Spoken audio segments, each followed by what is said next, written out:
യുകെയിലോട്ട് ചരിത്രത്തിലെ ഏറ്റവും വലിയ അഭയാർത്ഥി പ്രവാഹമാണ് കഴിഞ്ഞ ദിവസം ഉണ്ടായത്. ഒരൊറ്റ സിംഗിൾ ബോട്ടിലെത്തിയത് 230 പേർ. ഇത്രയധികം പേർ ഒരു ചെറിയ ബോട്ടിൽ യുകെയിലോട്ട് എത്തുന്നത് ചരിത്രത്തിൽ തന്നെ ആദ്യമാണ്. കഴിഞ്ഞ ജൂലൈ മാസത്തിലാണ് 165 പേർ ഒരു ബോട്ടിൽ യുകെയിലോട്ട് എത്തിയത്. അഭയാർത്ഥികളുടെ എണ്ണത്തിൽ വലിയ വർധനവ് രാജ്യത്ത് രേഖപ്പെടുത്തുമ്പോൾ പ്രതിപക്ഷ പാർട്ടികളെല്ലാം വലിയ വിമർശനങ്ങളും പ്രതിഷേധങ്ങളുമായി രംഗത്ത് വന്നിരിക്കുന്നു. യുകെയിലോട്ടുള്ള ഇല്ലീഗൽ മൈഗ്രേഷൻ തടയുന്നതിന് ഗവൺമെന്റിനാകുന്നില്ലെന്നും അതുകൊണ്ട് തന്നെ കർശന നിയന്ത്രണങ്ങൾ നടപ്പാക്കാൻ ഗവൺമെന്റ് തയ്യാറായില്ലെങ്കിൽ അടുത്ത ഇലക്ഷനിൽ വൻ പരാജയമായിരിക്കും ലേബർ ഗവൺമെന്റ് നേരിടുക എന്ന അഭിപ്രായങ്ങളുമാണ് രാഷ്ട്രീയ നിരീക്ഷകർ നൽകുന്നത്. യുകെയിലോട്ടുണ്ടാകുന്ന വൻ കുടിയേറ്റം വിദേശ രാജ്യങ്ങളിൽ പോലും വലിയ ചർച്ചയായിരിക്കുന്നു. അന്താരാഷ്ട്ര തലത്തിലെല്ലാം ഇതേക്കുറിച്ചുള്ള ചർച്ചകളും വാർത്തകളും തുടരുകയാണ്. യുകെ എന്തുകൊണ്ട് കർശന നിയമങ്ങൾ നടപ്പാക്കുന്നില്ല? അനധികൃത കുടിയേറ്റക്കാരെത്തിയാൽ അവരെ സ്വീകരിക്കുകയും അവർക്ക് എല്ലാ സൗകര്യങ്ങളും നൽകുന്ന നിലപാടുകൾ സ്വീകരിക്കുന്നത് എന്തുകൊണ്ടാണ്? കഴിഞ്ഞ മാസം സ്പെയിനിലോട്ടുണ്ടായ വൻ കുടിയേറ്റം സ്പെയിൻ എങ്ങനെയാണ് നേരിട്ടത്? അവർ പട്ടാളത്തെ ഇറക്കി എത്രയും വേഗം തന്നെ കുടിയേറ്റക്കാരെ തിരിച്ചയച്ച രീതി ഇതേ മാതൃകയിൽ തന്നെ യുകെയിലോട്ട് അനധികൃതമായി എത്തുന്നവരെ തിരിച്ചയക്കണമെന്ന ആവശ്യമാണ് റീഫോം പാർട്ടി നേതാക്കൾ നൽകിയിരിക്കുന്നത്. അവർ അധികാരത്തിലെത്തുകയാണെങ്കിൽ യുകെയിൽ പട്ടാളത്തെ ഉപയോഗിച്ച് അനധികൃത കുടിയേറ്റക്കാരെ വരുന്നത് പോലെ തന്നെ അവർ എത്തിയ സ്ഥലത്തേക്ക് തിരിച്ചയക്കുമെന്ന പ്രസ്താവന അവർ തുടർച്ചയായി നൽകുന്നു. നിലവിലെ സാഹചര്യമനുസരിച്ച് യുകെയിലോട്ട് വരുന്ന അഭയാർത്ഥികളെ അത്തരത്തിൽ തിരിച്ചയക്കാനാകില്ല. അതിന് പ്രധാന തടസ്സമായി നിൽക്കുന്നത് European convention on human right അഥവാ ECHR നിയമങ്ങളാണ്. അത് മനുഷ്യാവകാശത്തെ സംരക്ഷിക്കുന്നതിന് വേണ്ടി അഭയാർത്ഥികൾ എത്തിയാൽ അവർക്ക് അഭയം നൽകണമെന്ന നിയമത്തിൽ യുകെ ഒപ്പിട്ടിരിക്കുന്നു. ആ ഒരു കരാറിൽ നിന്നും യുകെ പിന്മാറാത്തിടത്തോളം കാലം യുകെക്ക് അഭയാർത്ഥികളെ വരുന്നത് പോലെ തന്നെ തിരിച്ചയക്കാനാകില്ല. എന്നാൽ യുകെയിലോട്ട് എത്തുന്നവരുടെ ക്രിമിനൽ ബാക്ക്ഗ്രൗണ്ടുകളും അവരെത്തിയ രാജ്യത്ത് അവർ സുരക്ഷിതമാണോ തുടങ്ങിയ കാര്യങ്ങളൊക്കെ പരിഗണിച്ചുകൊണ്ട് മാത്രമാണ് അവരെ ഡിപ്പോർട്ട് ചെയ്യാൻ കഴിയുക. അത്തരം സാഹചര്യങ്ങൾ ഉള്ളതുകൊണ്ട് തന്നെ യുകെയിലോട്ട് അനധികൃത കുടിയേറ്റക്കാർ വ്യാപകമായി എത്തുന്നു. അവരെ എത്തിക്കുന്നതിന് വേണ്ടി വൻതോതിൽ മനുഷ്യക്കടത്ത് സംഘങ്ങളും പ്രവർത്തിക്കുന്നു. 5 ലക്ഷവും 10 ലക്ഷവും രൂപയ്ക്ക് തുല്യമായ ക്യാഷ് അവരിൽ നിന്ന് വാങ്ങിയാണ് യുകെയിലോട്ട് കുടിയേറ്റക്കാരെ എത്തിക്കുന്നത്.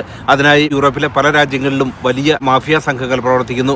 അവർ വഴി കുടിയേറ്റക്കാർ യുകെയിലോട്ട് എത്തുന്നു എന്ന പരാതിയാണ് ഇപ്പോഴുണ്ടായിരിക്കുന്നതും. കുടിയേറ്റക്കാരിൽ ബഹുഭൂരിപക്ഷം പേരും എത്തുന്നത് ഫ്രാൻസ് വഴിയാണ്. ഫ്രാൻസിലെത്തി അതിനുശേഷം ഇംഗ്ലീഷ് ചാനൽ വഴി യുകെയിലോട്ട് വരികയാണ് ചെയ്യുക. അതിനായി താൽക്കാലിക ബോട്ടുകൾ ഉപയോഗിക്കുന്നു. എന്നാൽ യുകെയിലെത്തുന്ന അഭയാർത്ഥികളെ ഫ്രാൻസിലോട്ട് തന്നെ തിരിച്ചയക്കുന്നതിന് നിയമ തടസ്സങ്ങളുണ്ട്. ഫ്രഞ്ച് സിറ്റിസൺസ് അല്ലാത്തവർ മറ്റു രാജ്യങ്ങളിൽ നിന്ന് ഫ്രാൻസിലെത്തി അവർ യുകെയിലോട്ട് വന്നാൽ അവരെ തിരികെ ഫ്രാൻസിലോട്ട് അയക്കാനാകില്ല. ഇത്തരം പല നിയമ കോംപ്ലിക്കേഷനുകളും ഉള്ളതുകൊണ്ട് തന്നെ യുകെയുടെ കടൽ തീരത്തെത്തുന്ന അഭയാർത്ഥികളെ വെൽക്കം ചെയ്യുകയും അവർക്ക് ആവശ്യമായ സൗകര്യങ്ങൾ നൽകാൻ ഗവൺമെന്റ് നിർബന്ധിതമാവുകയും ചെയ്യുന്നു. ഇത്തരം നിയമങ്ങൾ നിലനിൽക്കുന്നത് കൊണ്ടാണ് ഗവൺമെന്റ് ആ രീതിയിൽ പ്രവർത്തിക്കേണ്ടി വരുന്നതും അഭയാർത്ഥികളെ സ്വീകരിക്കാനും അവർക്ക് ആവശ്യമായ ഫെസിലിറ്റീസ് നൽകാൻ തയ്യാറായിരിക്കുന്നതും. യുകെയിലോട്ട് അനധികൃത ബോട്ടുകളിൽ എത്തിയാലും അവരുടെ സുരക്ഷയ്ക്കാണ് മുഖ്യ പ്രാധാന്യം ഗവൺമെന്റ് നൽകുന്നത്. അഭയാർത്ഥികളായി എത്തുന്നവരുടെ ഹ്യൂമൻ റൈറ്റ് അഥവാ മനുഷ്യാവകാശങ്ങൾക്ക് മുഖ്യ പ്രാധാന്യം നൽകിക്കൊണ്ട് കടലിനുള്ളിൽ എത്തുന്ന ബോട്ടുകളെ ബോർഡർ ഫോഴ്സ് ചെന്ന് ആവശ്യമായ സുരക്ഷാ ക്രമീകരണങ്ങൾ ഏർപ്പെടുത്തി അവരെ കടൽ തീരത്ത് എത്തിക്കുന്ന രീതി നിലനിൽക്കുന്നു. ഇപ്പോൾ യുകെയിൽ പ്രധാനമായും ഉയരുന്ന ചോദ്യം ഇതാണ്: യുകെയിൽ എത്തിയിരിക്കുന്ന കെയർ വർക്കേഴ്സ് ഉൾപ്പെടെ ലീഗലായി വന്നിട്ടുള്ളവർക്ക് കർശന നിയമങ്ങൾ നടപ്പാക്കാൻ ഗവൺമെന്റ് തയ്യാറാകുന്നു. ഗവൺമെന്റ് അത്തരം പ്ലാനുകൾ തയ്യാറാക്കുന്നു. ലീഗലായി വരുന്നവർക്ക് കൂടുതൽ നിയന്ത്രണങ്ങൾ, രാജ്യത്തിന് വേണ്ടി കോൺട്രിബ്യൂട്ട് ചെയ്യുന്ന ഹാർഡ് വർക്ക് ചെയ്യുന്നവർക്ക് വേണ്ടി കർശന നിയമങ്ങൾ നടപ്പാക്കുക. അതേസമയം തന്നെ അനധികൃതമായി എത്തുന്നവർക്ക് എല്ലാ സൗകര്യങ്ങളും ഒരുക്കാൻ ഗവൺമെന്റ് തയ്യാറാകുന്നു. പ്രത്യേകിച്ചും യാതൊരു ക്രിമിനൽ ബാക്ക്ഗ്രൗണ്ടുകളും പരിശോധിക്കാതെ വിദേശ രാജ്യങ്ങളിൽ നിന്നും യുകെയിലോട്ട് വരുന്നവർക്ക് സൗകര്യങ്ങൾ ഒരുക്കുക. അതും ടാക്സ് പേഴ്സിന്റെ പണം ഉപയോഗിച്ച് അവർക്ക് സംരക്ഷണം നൽകുകയും ആവശ്യമായ ദശലക്ഷക്കണക്കിന് പൗണ്ട് അതിനായി ചെലവാക്കുകയും ചെയ്യുന്നു. ഇത് യുകെയിൽ വർക്ക് ചെയ്യുന്നവരുടെ ടാക്സ് മണി ഉപയോഗിച്ചാണ് ഗവൺമെന്റ് അഭയാർത്ഥികൾക്ക് വേണ്ടി വൻതോതിൽ പണം ചെലവാക്കുന്നതെന്നും യുകെയിൽ ജീവിത ചെലവുകൾ ഉയരുന്ന സാഹചര്യത്തിൽ യുകെയിലെ സിറ്റിസൺസിന് പ്രാധാന്യം നൽകുകയും യുകെയിൽ ജോലി ചെയ്യുന്നവർക്ക് മുഖ്യ പ്രാധാന്യം നൽകി അവർക്ക് ആവശ്യമായ സംരക്ഷണം നൽകുകയാണ് ഗവൺമെന്റ് ചെയ്യേണ്ടത് എന്ന കടുത്ത വിമർശനങ്ങൾ കൂടിയാണ് ലേബർ ഗവൺമെന്റിന് നേരെ ഉണ്ടാകുന്നത്. ഇത്തരം വാർത്തകളൊക്കെ വരുമ്പോൾ പ്രത്യേകിച്ച് വൻതോതിൽ അനധികൃത കുടിയേറ്റക്കാർ യുകെയിലോട്ട് എത്തിയതിനു ശേഷം സോഷ്യൽ മീഡിയകളിലെല്ലാം വ്യാപകമായ വിമർശനങ്ങൾ ഗവൺമെന്റിനെതിരെ ഉണ്ടാകുന്നു. രാജ്യവ്യാപകമായി നടത്തിയ സർവേകളെല്ലാം സൂചിപ്പിക്കുന്നത് യുകെയിലോട്ടുള്ള കുടിയേറ്റം കുറയ്ക്കണം. പ്രത്യേകിച്ചും അനധികൃത കുടിയേറ്റം വ്യാപകമായ സാഹചര്യത്തിൽ അത് കുറയ്ക്കുന്നതിന് ഗവൺമെന്റ് അടിയന്തര നടപടികൾ സ്വീകരിക്കണമെന്ന അഭിപ്രായമാണ് ജനങ്ങളുടെ ഭാഗത്തു നിന്നുമുള്ളത്. അതിനുവേണ്ടി ഗവൺമെന്റ് കൂടുതൽ പ്ലാനുകളൊക്കെ കൊണ്ടുവരുന്നുണ്ടെങ്കിലും കൃത്യമായി നടപ്പിലാക്കാൻ സാധിക്കുന്നില്ല. യൂറോപ്യൻ യൂണിയനുമായുള്ള കരാറുകളുടെ അടിസ്ഥാനത്തിൽ തന്നെയാണ് മനുഷ്യാവകാശ നിയമങ്ങൾക്ക് മുഖ്യ പ്രാധാന്യം നൽകാൻ ഗവൺമെന്റ് നിർബന്ധിതമാകുന്നതും. എന്നാൽ പ്രതിപക്ഷ പാർട്ടികൾ നൽകുന്ന പ്രധാന ക്യാമ്പയിനുകളിലെല്ലാം അവർ സൂചിപ്പിക്കുന്നത് അവർ അധികാരത്തിലെത്തിയാൽ, പ്രത്യേകിച്ചും റീഫോം യുകെയോ റീസ്റ്റോർ ബ്രിട്ടനോ യുകെയിൽ അധികാരത്തിലെത്തിയാൽ ECHR അഥവാ European convention on human right നിയമങ്ങളിൽ നിന്നും അവർ പിന്മാറുമെന്നും യുകെയിലോട്ടെത്തുന്ന അഭയാർത്ഥികളെ യുകെയിൽ കാലുകുത്താൻ അനുവദിക്കാതെ തിരികെ അവർ വന്ന സ്ഥലത്തേക്ക് തന്നെ തിരിച്ചയക്കുമെന്നാണ്. ഇത്തരം പ്രസ്താവനകൾക്കെതിരെ ഫ്രാൻസിന്റെ പ്രതികരണവും ഉണ്ടായിരുന്നു. ഫ്രാൻസിലെ സിറ്റിസൺസ് അല്ലാതെ മറ്റുള്ളവരെ ഫ്രാൻസിലോട്ട് തിരികെ അയച്ചാൽ അത് വലിയ നിയമ നടപടികൾക്ക് കാരണമാകുമെന്ന പ്രസ്താവനയാണ് തന്നെയാണ് ഫ്രാൻസ് നൽകിയത്. ഇത്തരം നിരവധി ലീഗൽ ചലഞ്ചുകളാണ് മനുഷ്യാവകാശ നിയമങ്ങളിലും അഭയാർത്ഥികളുടെ കാര്യത്തിലും ഉണ്ടായിരിക്കുന്നതും. കഴിഞ്ഞ 5 വർഷത്തിനിടയിൽ ഗവൺമെന്റ് അഭയാർത്ഥികൾക്കും ബോർഡർ ഫോഴ്സിനുമായി ചെലവാക്കിയത് 15 ബില്യൺ പൗണ്ടാണ്. ഇത് ഇന്ത്യൻ രൂപയിൽ പറഞ്ഞാൽ 1,60,000 കോടി രൂപയാണ് ഗവൺമെന്റ് 5 വർഷ കാലയളവിനുള്ളിൽ മാത്രം അഭയാർത്ഥികൾക്കായി ചെലവാക്കിയത്. അഭയാർത്ഥികളെ താമസിപ്പിക്കുന്നതിനുള്ള ഹോട്ടൽ അക്കോമഡേഷന് വേണ്ടി മാത്രം ഒരു ദിവസം ഗവൺമെന്റ് ചെലവാക്കുന്നത് 8 മില്യൺ പൗണ്ടാണ്. പ്രതിവർഷം 3 ബില്യൺ പൗണ്ടാണ് ഹോട്ടൽ അക്കോമഡേഷന് വേണ്ടി ഗവൺമെന്റ് മാറ്റിവെച്ചത്. ഇത്രയും വലിയൊരു തുക രാജ്യത്തിന്റെ വികസനത്തിന് വേണ്ടി ചെലവാക്കേണ്ടതിന് പകരം അഭയാർത്ഥികൾക്ക് വേണ്ടി ചെലവാക്കുന്നതിനെതിരെയാണ് വലിയ വിമർശനങ്ങൾ പ്രതിപക്ഷ പാർട്ടികളിലും ജനങ്ങൾക്കിടയിലും ഉണ്ടായത്. അതുകൊണ്ട് തന്നെ അഭയാർത്ഥികൾ എത്തുന്നത് തടയുന്നതിന് വേണ്ടി കർശന നടപടികൾ ഉണ്ടാകുമെന്ന പ്രസ്താവന കഴിഞ്ഞ ഏതാനും വർഷങ്ങളായി ഗവൺമെന്റ് നൽകുന്നു.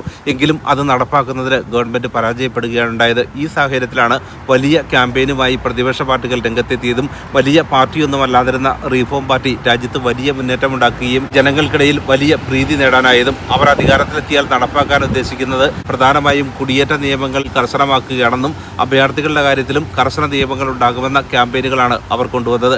അതുകൊണ്ട് തന്നെ ജനങ്ങൾ അവർക്ക് വലിയ പിന്തുണ നൽകുകയും ചെയ്തു. യുകെയിലെത്തുന്ന അഭയാർത്ഥികൾക്ക് വേണ്ടി ഗവൺമെന്റ് നിരവധി പ്രോഗ്രാമുകളാണ് അറേഞ്ച് ചെയ്തിട്ടുള്ളത്. പ്രത്യേകിച്ചും അവരുടെ ഡെവലപ്മെന്റ്സിന് വേണ്ടി ഗവൺമെന്റ് കൂടുതൽ പണം ചെലവാക്കുന്നു. പഠിക്കാനുള്ള സൗകര്യം, അതുകൂടാതെ എല്ലാ എക്സ്പെൻസുകളും ഗവൺമെന്റ് ചെലവിൽ തന്നെയാണ്. ഈ സാഹചര്യത്തിലാണ് വൻതുക ഗവൺമെന്റിന് ചെലവാക്കേണ്ടി വന്നത്. അഭയാർത്ഥികൾക്ക് വേണ്ടി അട്രാക്റ്റീവായിട്ടുള്ള സമീപനം ഗവൺമെന്റ് സ്വീകരിക്കുന്നുള്ളതുകൊണ്ട് തന്നെ യൂറോപ്യൻ രാജ്യങ്ങളിലെത്തുന്ന അഭയാർത്ഥികൾ യുകെയെ ലക്ഷ്യമാക്കി നീങ്ങുന്നു. ഒരാൾ യുകെയിൽ എത്തുകയാണെങ്കിൽ പിന്നീട് അവർക്ക് PR-ഉം സിറ്റിസൺഷിപ്പും ഒക്കെ കിട്ടിയതിനു ശേഷം അവരുടെ ഫാമിലി മെമ്പേഴ്സിനെ എല്ലാം യുകെയിലോട്ട് കൊണ്ടുവരുന്നതിനുള്ള സാഹചര്യങ്ങൾ ഉണ്ടാകുന്നു. ഇത്തരത്തിലുള്ള വലിയ ഓഫറുകൾ നൽകിക്കൊണ്ടാണ് മനുഷ്യക്കടത്ത് സംഘങ്ങൾ അഭയാർത്ഥികളെ കൊണ്ടുവരുന്നത്. അതിന് തിരിച്ചടിയാകുന്ന പല നിയമങ്ങളും ഗവൺമെന്റ് യുകെയിൽ കൊണ്ടുവന്നിരിക്കുന്നു. യുകെയിൽ അനധികൃതമായി എത്തിയാൽ അവർക്ക് സിറ്റിസൺഷിപ്പ് നൽകേണ്ടതില്ല, PR നൽകേണ്ടതില്ല തുടങ്ങിയ തീരുമാനങ്ങളാണ് ഗവൺമെന്റ് കർശനമായി നടപ്പാക്കാനൊരുങ്ങുന്നത്. അതുകൂടാതെ PR ലഭിക്കുന്നതിന് മുൻപ് ഗവൺമെന്റിന്റെ ഏതെങ്കിലും സഹായങ്ങൾ നേടുകയാണെങ്കിൽ അവർക്ക് PR ലഭിക്കാത്ത രീതിയിലോട്ട് ഗവൺമെന്റ് പുതിയ പ്ലാനുകൾ നടപ്പാക്കുന്നു. ഇത്തരത്തിൽ അഭയാർത്ഥികളായി എത്തിയാൽ യുകെയിൽ സ്ഥിരമായി സെറ്റിൽ ചെയ്യാനും അവരുടെ ഫാമിലി മെമ്പേഴ്സിനെയൊക്കെ യുകെയിലോട്ട് കൊണ്ടുവരുന്നതിന് പുതിയ സാഹചര്യങ്ങളിൽ ഒട്ടേറെ തടസ്സങ്ങൾ ഉണ്ടായിരിക്കുന്നു. അതുകൂടാതെ യുകെയിൽ എത്തുന്ന ഒരു വ്യക്തിക്ക് അവരുടെ ഫാമിലി മെമ്പേഴ്സിനെ കൊണ്ടുവരുന്നതിന് പുതിയ നിയമങ്ങൾ അനുസരിച്ച് ബുദ്ധിമുട്ടാവുകയും ചെയ്യും. യുകെയിലെത്തുന്ന അഭയാർത്ഥികൾക്കായി വൻതുക ഗവൺമെന്റ് ചെലവാക്കുന്നതിന് കൃത്യമായ വിശദീകരണം ലേബർ ഗവൺമെന്റിന് നൽകാൻ കഴിയുന്നില്ലെന്നും അടിയന്തരമായി അഭയാർത്ഥികളുടെ കാര്യത്തിൽ ഗവൺമെന്റിന്റെ പ്ലാനുകൾ വേണമെന്ന ആവശ്യം റീഫോം ഉൾപ്പെടെയുള്ള പാർട്ടികൾ നൽകുന്നു.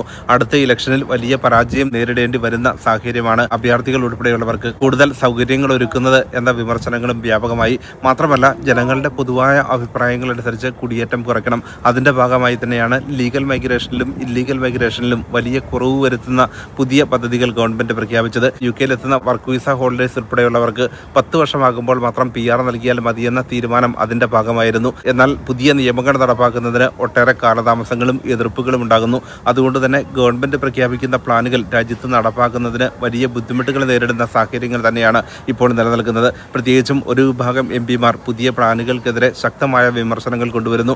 അഭയാർത്ഥികളുടെ കാര്യത്തിലായാലും മനുഷ്യാവകാശ നിയമങ്ങൾ പാലിക്കണമെന്നും യുകെയിലോട്ടൊരു ജീവിതം തേടി വരുന്നവരെ ഒരു കാരണവശാലും ബുദ്ധിമുട്ടിക്കുന്ന സമീപനം ബ്രിട്ടീഷ് വാല്യൂസിന് ചേർന്നതല്ല എന്ന അഭിപ്രായവും ഒരു വിഭാഗം ചാരിറ്റി സംഘടനകൾ നൽകുന്നു. യുകെയിലെത്തുന്ന അഭയാർത്ഥികൾക്ക് 25-30 വർഷം കഴിഞ്ഞാൽ മാത്രം ILR നൽകിയാൽ മതിയെന്ന ഗവൺമെന്റിന്റെ തീരുമാനമുണ്ടെങ്കിലും അത്രയും നാൾ യുകെയിൽ കഴിയുകയാണെങ്കിലും PR ലഭിക്കുമല്ലോ എന്ന ചിന്തയിലാണ് കൂടുതൽ പേരും യുകെയിലോട്ട് വരുന്നത്.